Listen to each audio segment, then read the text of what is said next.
Monsieur le Président, chers collègues. Ces projets de texte pris en application du traité de Marrakech vont permettre d'aider à réduire ce qu'on appelle la famine du livre dont souffrent les aveugles, les déficients visuels et les personnes ayant des difficultés à la lecture des textes imprimés.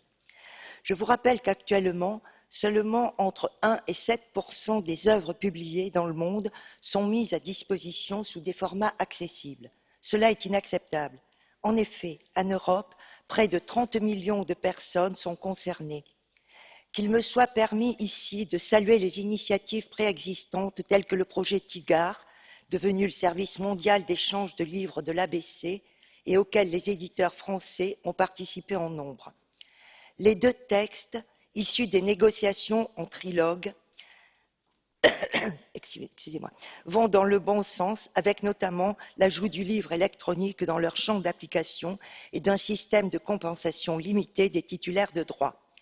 Je peux néanmoins regretter que certaines flexibilités existantes dans le traité de Marrakech et dans certains États membres n'aient pas été reprises. Bien que je dénie toute compétence à l'Union européenne pour conclure de tels traités, l'objet de ces textes dépasse bien évidemment toute autre considération.